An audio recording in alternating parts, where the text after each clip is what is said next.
In this video, we are going to talk about power supplies. आपको कैसा power supply लेना चाहिए, कितने वॉटेज का लेना चाहिए, कौन से रेटिंग का लेना चाहिए, 80+ रेटिंग बहुत सारी आती हैं, वो सारी चीज़ें आपको इस वीडियो में पता लग जाएंगी। तो वीडियो को अंत तक देखना। अब धीरे धीरे मैं इसीलिए बोल रहा हूँ क्योंकि I have toothache in my mouth, new teeth is coming out. So ज़्यादा ज़ोर से बोलूँगा तो मुझे तकलीफ होती है, इसलिए धीरे धीरे बोलूँगा मैं आज।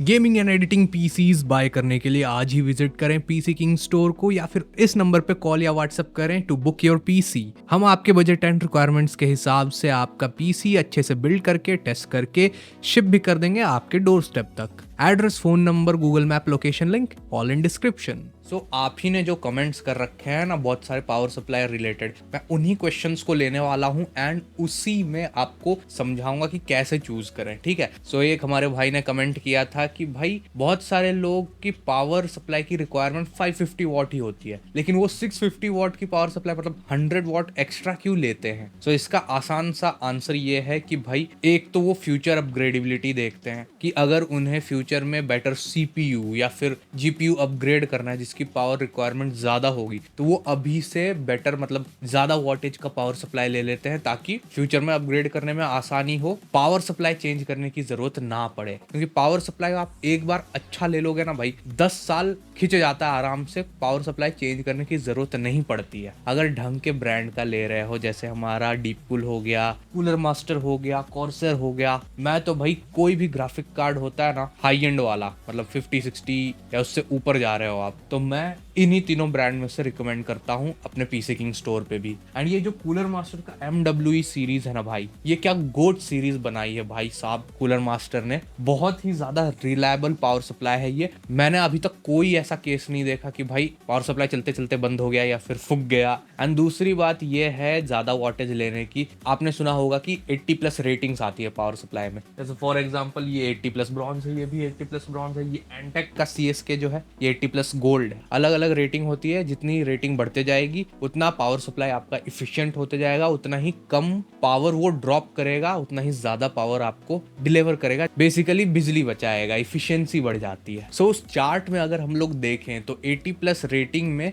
आप देखोगे कि 50% लोड पे जब आपका पावर सप्लाई चलता है ना, तब वो सबसे ज्यादा इफिशिएंसी पे काम कर पाता है एंड लोड भी उस पर कम पड़ता है एंड आपकी पावर सप्लाई लॉन्गर रन में उसकी लाइफ बढ़ जाती है अगर क्लोज टू 50% लोड पे आप चला रहे हो तो। सो इसी के कारण अगर किसी का टोटल सिस्टम पावर ड्रॉ आ रहा है 450 वॉट, तब भी वो 550 या 650 वॉट्स के साथ जाते हैं, ताकि वो जो पीक पे आपका पावर कंजम्पशन है, CPU GPU सब कुछ 100% पे चल रहा है, रेंडर पे लगा रखा है, तब आपका पावर सप्लाई क्लोज टू 50% पे रहे। मतलब एग्जैक्ट 50% तो कभी हो नहीं सकता, उससे ज्यादा ही होगा, मतलब 70 to 80% के बीच में रहे। 100% कभी भी 90 से 100% के बीच में फुल लोड पे ना जाए। वैसे में पावर सप्लाई पे भी स्ट्रेस पड़ता है एंड आपका बिजली भी ज्यादा लेता है पावर सप्लाई इस चार्ट के हिसाब से। अब मैं यहाँ पे 3 वीडियो आपको रिकमेंड करना चाहूंगा जो कि मैंने ही बनाया था पिछले साल। Power supply buying guide, how many watts do you need and 80+ ratings explained. ये वीडियोस आज भी रेलेवेंट है, आप आज भी देख सकते हो अगर आपको एकदम डिटेल में टॉपिक्स ये सब जानना है तो। वैसे मैं इस वीडियो में बताऊंगा ही, लेकिन अगर आपको जानना है कि उस समय मैंने क्या बताया था, हो सकता है कुछ मिस हो जाए मेरे यहाँ से, तब आप देख सकते हो। तीनों के लिंक्स आपको आई कार्ड में दिख रहे होंगे एंड डिस्क्रिप्शन में होंगे। अब नेक्स्ट क्वेश्चन आता है हमारे सब्सक्राइबर की तरफ से कि आपको कौन सी रेटिंग की पावर सप्लाई लेनी चाहिए। देखो भाई, इंडिया में तो अभी 2 ही मेन चल रहा है, इसके अलावा कोई ज्यादा कुछ लेता नहीं है। एक तो हमारा ब्रॉन्ज, 80+ ब्रॉन्ज, जो majority of the budget power supply, मतलब एंट्री लेवल जब आप जाते हो ना गेमिंग पावर सप्लाई लेने तो मिल जाती है, या फिर 80+ गोल्ड आपका बजट अगर अच्छा खासा है तो। 80+ ब्रॉन्ज एटलीस्ट हम लोग रिकमेंड करते ही हैं किसी भी बजट पीसी बिल्ड में जिसमें फ्यूचर में या तो ग्राफिक कार्ड लगने वाला है, अभी APU पे बना रहे हैं, या फिर ग्राफिक कार्ड ऑलरेडी 4060 या 5060 या इवन 3050 3060 भी लगा रहे हैं, तो भी 80+ ब्रॉन्ज एटलीस्ट मैं रिकमेंड करता हूँ। कम से कम एंटी स्पोर्ट्स का RX 550 वाला, ये बहुत ही बजट में आ जाता है। अभी अभी मतलब कुछ महीनों पहले या पिछले साल ही एंटी स्पोर्ट्स ने इसको लॉन्च किया है। बजट में 80+ ब्रॉन्ज सर्टिफिकेशन आपको देखने को मिल जाता है आराम से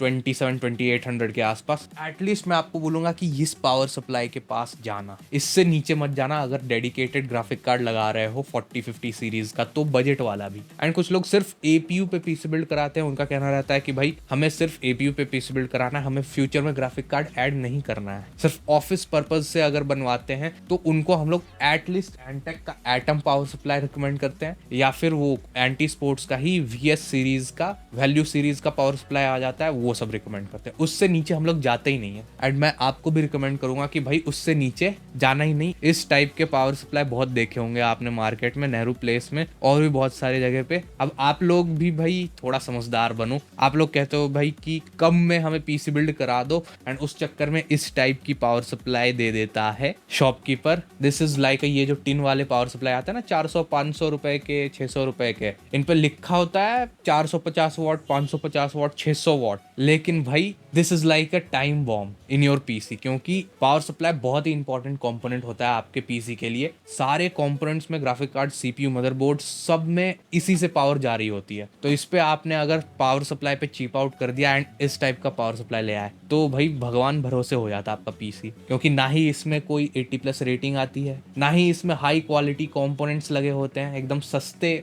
आप खुद ही बताओ, 450 वॉट ये 600 रुपए में दे रहा है, एंड वही 450 वॉट एंटेक का एटम लेने जाओगे तो 2000 रुपए का पड़ेगा। वही 450 वॉट कूलर मास्टर का लेने जाओगे तो 3000 से 3500 के बीच में पड़ेगा। डिफरेंस क्या है? अंदर क्वालिटी का डिफरेंस होता है। कंपोनेंट्स, ट्रांजिस्टर्स, कैपेसिटर्स जो भी अंदर लगे रहते हैं ना, उसमें डिफरेंस होता है। ये लोकल मेड माल है। This is not a gaming power supply. High and components को ये पावर नहीं दे सकता, एंड दे भी देगा तो भाई कितने दिनों तक देगा कोई भरोसा नहीं। एंड इस पे जो लिखा रहता है 450 वॉट, 600 वॉट, ये उतना कभी नहीं डिलीवर कर पाते, कभी नहीं। एंड दूसरी बात कि इसमें PCIe कनेक्टर भी नहीं आता। जो ग्राफिक कार्ड में पावर सप्लाई लगने के लिए आपका कनेक्टर रहता है, वो रहता ही नहीं है। तो कैसे आप ग्राफिक कार्ड को पावर करोगे? तीसरी बात कि इसमें जो केबल्स आती है ना, वो रंग बिरंगी होती हैं, तो आपका जो पीसी बिल्ड है उसका लुक भी र्यून होता है। क्योंकि कलरफुल केबल्स देखने में अच्छा नहीं लगता, क्योंकि मोस्टली बहुत सारे लोग ब्लैक पीसी बिल्ड करवाते हैं, तो उसमें ऐसी रंगीन तारे आ रही हैं तो अच्छी बात नहीं है ना। एंड चौथी बात कि इनका जो पावर सप्लाई का ग्वेज है, तार का मोटाई है, क्रॉस सेक्शनल एरिया है, आपने पढ़ा होगा इलेक्ट्रिसिटी चैप्टर में, वो बहुत ही कम है। एकदम पतली सी तार है भाई, कैसे पावर देगी? जल जाएगी। जैसे ही एक हद से पावर ज्यादा आपने निकाला ना, 200 वॉट भी वही मुश्किल से दे पाती है, मुझे लगता है। ये सब पावर सप्लाई पता है किसके लिए होती है? ये सब पावर सप्लाई आप अगर एकदम पुराना इंटेल का 3rd जेन, 4th जेन सेकेंड हैंड में पीसी बनवाते हैं ना लोग, सिर्फ ऑफिस पर्पज से, कैसे भी पीसी बन जाए 5-6 हजार में, 7 हजार में, उन सब लोगों के लिए ये पावर सप्लाई है। मैं भी यूज कर रहा हूँ अपने पुराने सिस्टम में। मेरे पास 2 पुराने पीसी हैं। एक है जिसपे मैंने ये वीडियो बनाया था, इंटेल का i3 फर्स्ट जनरेशन का, उसमें ये लगा हुआ है। उसमें क्या है, सिर्फ प्रोसेसर लगा हुआ है, वो 50 वॉट लेगा। टोटल सिस्टम पूरा मिला के मुश्किल से 100 वॉट लेगा। लेकिन नया आप बना रहे हो एकदम हाई एंड वाला गेमिंग टाइप का, तब आपको कम से कम 450 वॉट लेना चाहिए। अगर ग्राफिक कार्ड लगा रहे हो तो 80+ ब्रॉन्ज वाला लेना चाहिए। एंड अगर आप 90,000, 1 लाख से ऊपर जा रहे हो तो गोल्ड रेटेड पावर सप्लाई ले लेना, क्योंकि लॉन्गर रन में आपके कंपोनेंट्स भी सेफ होंगे एंड आपकी बिजली भी बचेगी। अगर आप 6 से 8 घंटे या उससे ज्यादा अपने पीसी को यूज करते हो, डेली रेंडर पे लगा के रखते हो, आपका ऐसा कुछ काम है तो। एंड 5वीं बात यह है कि इसमें कोई भी प्रोटेक्शन नहीं आता है। लिखा होगा लेकिन वो होगा नहीं। आपका पावर सप्लाई फूक जाएगा, फिर आपको पता चलेगा अरे इसमें तो कुछ है ही नहीं, पता भी नहीं चलेगा, आपका पीसी डैमेज हो जाएगा पूरा, खत्म। ये जो भी 80+ bronze, 80+ gold rated power supply है, इन सभी में OPP, OCP, OVP इस टाइप के प्रोटेक्शन आते हैं, बहुत सारे होते हैं। ओवर करंट प्रोटेक्शन जिसको बोलते हैं, ओवर वोल्टेज प्रोटेक्शन बोलते हैं, इस टाइप के प्रोटेक्शंस आते हैं। मतलब ज्यादा करंट अगर फ्लो हो रहा है तो वो सारी चीजें पावर सप्लाई अपने ऊपर ले लेगा, उसको सोख लेगा एक तरीके से, एंड आपके बाकी पीसी कंपोनेंट्स को बचा लेगा। ओवर वोल्टेज प्रोटेक्शन, इसको भी आप समझ सकते हो। ज्यादा वोल्टेज आ जाएगी तो उसको भी पावर सप्लाई हैंडल कर लेगा। एंड बहुत टाइम ऐसा होता है कि आपका CPU एंड GPU अगर 100% लोड पे चल रहा है तो उसमें पावर स्पाइक्स आती हैं। मतलब अचानक से कुछ मिली सेकेंड्स के लिए बहुत ही ज्यादा पावर ड्रॉ कर लेता है। तो उस केस में भी ये जो 80 plus bronze 80 plus gold rated power supply है वो आपके पीसी को बचाते हैं। सो इसीलिए अगर एकदम पुराना पीसी बना रहे थे 7-8 हज़ार का डब्बे वाला i3 first second third fourth ऐसे जनरेशन इंटेल का, तभी ये पावर सप्लाई लेना। अदरवाइज अगर एपीयू पे पीसी बिल्ड कर रहे हो 3200G 3400G 5600GT इन सब पे only APU PC build, future में ग्राफिक कार्ड नहीं लगाने वाले, तब एंटेक का एटम V450 या फिर एंटी स्पोर्ट्स का VS सीरीज पावर सप्लाई के साथ जाना। अगर ग्राफिक कार्ड लगा रहे हो 3050 या 3060 भी, तब एटलीस्ट आपको एंटी स्पोर्ट्स का 80 प्लस ब्रॉन्ज वाला ले लेना है RX 550। एंड फिर उसके ऊपर तो आप जानते ही हो इफिशिएंसी और रेटिंग्स के बारे में मैंने बता दिया। पावर सप्लाई कितने वॉटेज का लेना है अब उस पर डिस्कशन कर लेते हैं। देखो पावर सप्लाई आपके कंपोनेंट्स के हिसाब से डिसाइड होता है। बहुत ही इजी तरीका मैं बताता हूँ, वैसे मैंने इस वीडियो में बता रखा है, लेकिन आसान तरीका ये है कि आपका CPU प्लस GPU इन दोनों का आप मैक्सिमम पावर ड्रॉ ऐड कर लो एंड उसमें 200 वॉट्स प्लस कर दो। आपके पावर सप्लाई का एस्टिमेटेड अप्रॉक्स वॉटेज आ जाएगा जितने की पावर सप्लाई आपको लगेगी। फॉर एग्जांपल आप 12400F प्लस RTX 4060 लगाने वाले हो अपने पीसी बिल्ड में, तो अब आपको एकदम ध्यान रखना है भाई, सारे वेबसाइट पे क्या लिखा रहता है 12400F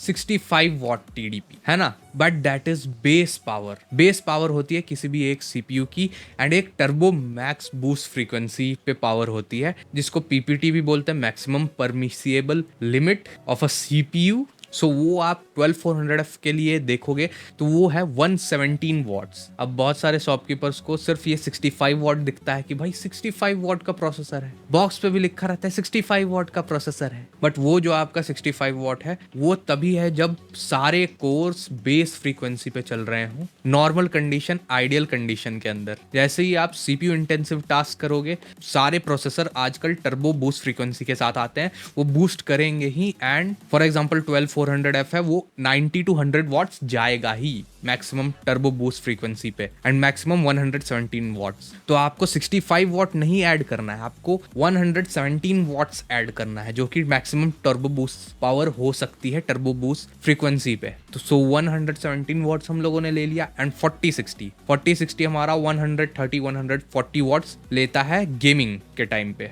थोड़ा हेडरूम हम लोग दे देते हैं तो 150 वॉट्स मैक्सिमम हम लोग ले लेते हैं। सो 150 वॉट्स प्लस 117 वॉट्स, सो ये आ गया आपका 267 वॉट्स। अब ये सिर्फ CPU एंड GPU का हम लोगों ने ऐड किया है जो कि सबसे ज़्यादा पावर लेते हैं गेमिंग PC में। इसके साथ आप मदरबोर्ड के बाकी कंपोनेंट्स को भी पावर दोगे एंड प्लस आपके RGB पंखे, RGB लाइट्स जो भी आपके कैबिनेट्स में है, प्लस आप हार्ड ड्राइव SSD लगाओगे। सो इसमें हम लोग 200 वॉट्स और ऐड कर देते हैं। सो ये आपका ऑलमोस्ट आ गया 450 वॉट्स। ठीक है, 467 आ रहा है लेकिन हम लोग 450 ले लेते हैं क्योंकि हम लोगों ने पहले ही बहुत ज़्यादा हेडरूम ले लिया है। तो ऐसे केस में आप 12400F प्लस 4060 के साथ जा रहे हो तो आपको 450 वॉट्स के पावर सप्लाई के साथ जाना चाहिए, एटलीस्ट 80 प्लस ब्रॉन्ज रेटेड। अब बट इसमें भी बहुत सारे लोग 550 वॉट्स के पावर सप्लाई के साथ जाते हैं। ऐसा क्यों? वही 50% इफिशिएंसी वाली चीज़ एंड थोड़ा हेडरूम रखते हैं कि अगर फ्यूचर में अपग्रेड करना हो तो पावर सप्लाई चेंज ना करनी पड़े, उसी पावर सप्लाई में काम हो जाए जस्ट स्वैप करने से। अब for example Ryzen 7 7700X is 8 core 16 thread processor, इसकी TDP है 105 वॉट्स, बट टर्बो बूस्ट में ये अप टू इसकी पावर लिमिट है 142 वॉट्स। ठीक है, तो 142 वॉट्स आपने ले लिया, प्लस अगर आप इसके साथ ग्राफिक कार्ड ऐड करने वाले हो 5070,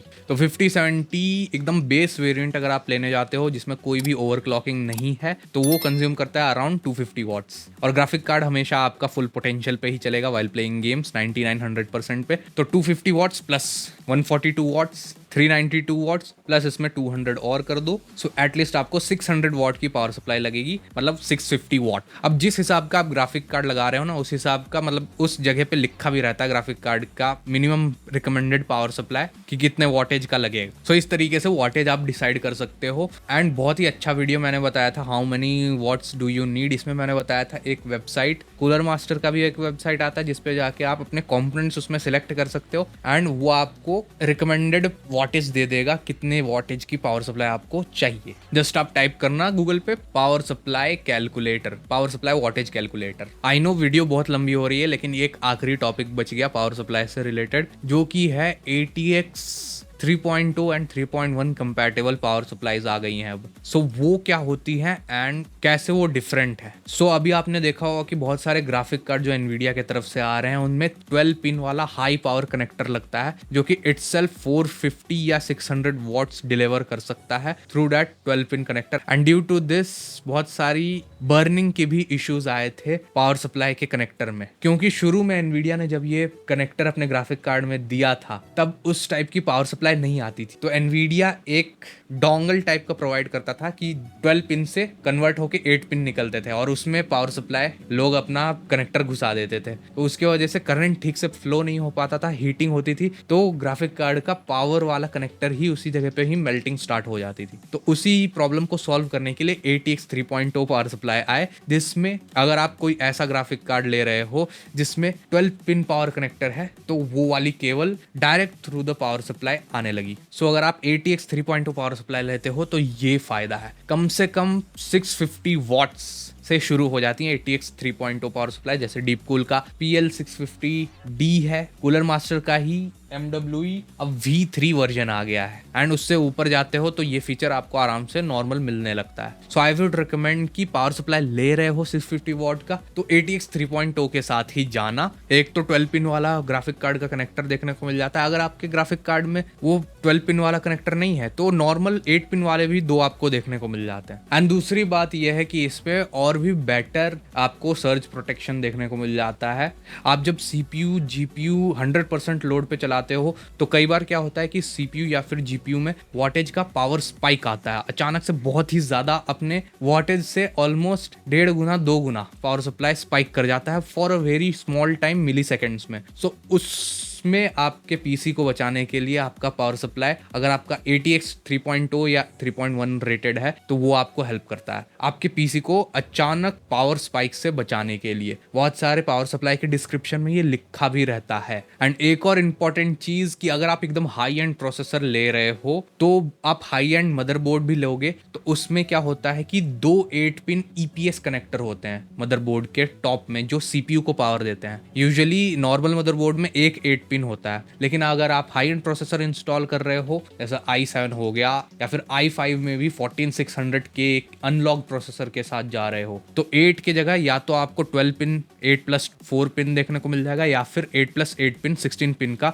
EPS कनेक्टर देखने को मिल जाएगा मदरबोर्ड के टॉप पे। तो उसमें भी आपको 650 वॉट के साथ एटलीस्ट जाना चाहिए क्योंकि उसमें 2 8 पिन के EPS कनेक्टर आते हैं। EPS कनेक्टर अलग होता है, PCIe 8 पिन कनेक्टर अलग होता है, उसके ऊपर लिखा होता है कनेक्टर के ऊपर। एंड इन सब पावर सप्लाई का वायर का ग्वेज क्रॉस सेक्शनल एरिया भी ज्यादा होता है, वायर्स मोटी होती हैं ताकि पावर सप्लाई आराम से पावर दे पाए। समझ पा रहे होगे, एकदम आसान भाषा में बता रहा हूँ, इससे आसान भाषा में एक ही वीडियो में कोई नहीं बताता, इसीलिए वीडियो लंबी हो रही है, रहने दो भाई। सबसे इंपॉर्टेंट कंपोनेंट के बारे में बता रहा हूँ क्योंकि इसी से पावर जानी है आपके PC में। सस्ता वाला ले लोगे, गड़बड़ वाला ले लोगे तो फिर दिक्कत होने वाली है। सो ये सारी चीजें थी पावर सप्लाई के बारे में। आई होप मैंने सारी टॉपिक्स कवर कर लिए हैं। अगर कोई चीज भूल गया होगा तो बता देना कमेंट्स में, मैं रिप्लाई दे दूंगा या फिर उसके ऊपर शॉर्ट्स बना दूंगा। एंड इन तीनों वीडियोस को भी चाहो तो जरूर देख लेना। अब ये बात हो गई सिर्फ पावर सप्लाई के ऊपर। एक कंप्यूटर में आते हैं ऐसे 7-8 कंपोनेंट्स, आपस में कंपैटिबिलिटी देखना रहता है। एंड अगर आप कंफ्यूज हो रहे हो तो PC किंग स्टोर है ना भाई, तुम्हारे भाई का ही स्टोर है। सो PC किंग स्टोर पे आप आ सकते हो, या फिर दूर से अगर आप PC बिल्ड कराना चाहते हो इंडिया के किसी भी स्टेट से तो आप लाइव अपना PC बिल्ड करा सकते हो हमारे यहाँ पे। इस नंबर पे कॉल या व्हाट्सएप करके हम आपका PC अच्छे से पैक करके शिप भी कर देते हैं आपके डोर स्टेप तक। एंड लाइव PC बिल्डिंग होता है हमारे यूट्यूब चैनल पे या फिर Zoom या Google Meet पे आप लाइव देख सकते हो, live streaming. And sealed pack components के भी पिक्स आपको देखने को मिल जाते हैं once you order PC from us. बाकी इंश्योरेंस के साथ double foam bubble wrap packaging के साथ शिपिंग कर देते हैं आपके डोर स्टेप तक। विंडोज एंड गेम सब कुछ हम लोग इंस्टॉल करके देते हैं, जस्ट आपको प्लग एंड प्ले करना है अपने PC को अनबॉक्स करके। हम लोगों से एडवाइस ले लेना, क्योटेशन ले लेना, क्योंकि आई नो बहुत ज्यादा पैसे लगते हैं PC बिल्ड करने में। बहुत मेहनत से लोग किसी भी बजट में अपना पैसा बचा के पीसी बिल्ड करते हैं। बाकी आधे घंटे से ज़्यादा हो गया मुझे बकबक करते हुए। अगर वीडियो पसंद आया है तो वीडियो को लाइक कर देना एंड कमेंट्स में ज़रूर बताना कैसा लगा आपको वीडियो, आप किस टॉपिक पे वीडियो चाहते हो या फिर कुछ आपके डाउट्स हों। वीडियो भले ही लंबी है लेकिन वर्थ इट है। बाकी जाते जाते सोशल मीडिया पे ज़रूर फॉलो कर लेना, डिफरेंट सोशल मीडिया प्लेटफॉर्म्स है हमारे, specially the WhatsApp channel if you don't want to miss any free games deals. And gaming channel को भी ज़रूर चेकआउट कर सकते हो if you are interested in gaming. वहाँ पे हम लोग फन गेमिंग वीडियोस पोस्ट करते हैं। बाकी मिलते हैं ऐसे ही धमाकेदार इन्फॉर्मेटिव वीडियो में, तब तक के लिए बाय बाय, सायोनारा। अरे भाई साहब